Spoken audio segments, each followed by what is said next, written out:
सांगाल आज कशासाठी नगरपंचायतीमध्ये तुम्ही आंदोलन केलं, काय मुद्दा काय होता? मुद्दा अत्यंत महत्त्वाचा आहे. आटपाडी नगरपंचायतकडे अनेक प्रश्न आहेत.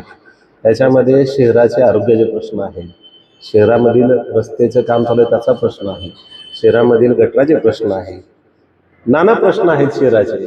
ते प्रश्न सोडवायचे सोडून एक अहंकार ज्यांच्या अंगामध्ये आहे ते आपल्या शहराचे दुर्दैवी लाभलेले नगराध्यक्ष युती जाधव सर, त्यांनी परवा मुख्य अधिकारी वैभवजी हजारे ते इथं नसताना त्यांच्या कॅबिनवरती अनधिकृतपणे कब्जा केलेला आहे आणि त्यांच्या कॅबिनमध्ये स्वतःचं नाव लावून स्वतःची पाठी लावून नगराध्यक्ष इथं बसणार.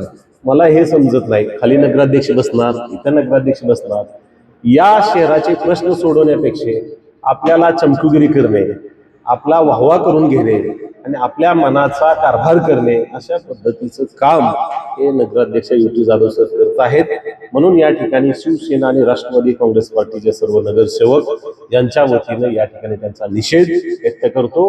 आणि आम्ही आता माननीय कलेक्टर साहेबांना आता आम्ही या संदर्भामध्ये एक पत्र व्यवहार करतोय की मुख्य अधिकारी हा नगरपंचायतचा मुख्य ऍडमिनिस्ट्रेटर असतोय आणि मुख्य अधिकारी ठरवत असतोय की कुठं कॅबिन कुणाला द्यायची आणि कुणी कुठं बसायचं, त्या अनुषंगाने ते काम करत असतात.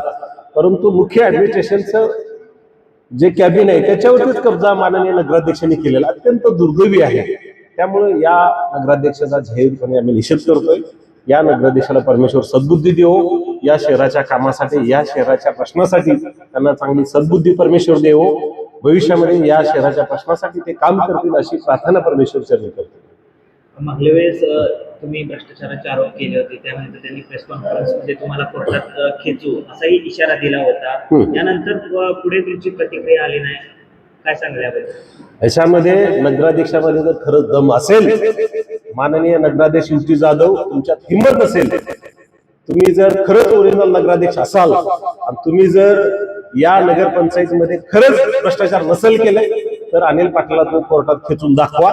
तिथं प्रश्न मी तुमच्या प्रश्नाचे जे काही उत्तर असतं ते उत्तर देतो. तुमच्यात जर दम असेल, तुम्ही जर खरंच या शहरामध्ये जो स्वच्छतामध्ये किंवा जो कचऱ्याच्या ठेक्यामध्ये जर भ्रष्टाचार नसेल झाला तर तुम्ही मला कोर्टात खेचा. तुमच्यात जर खरंच दम असेल तर मी तिथे त्याचं उत्तर देतो.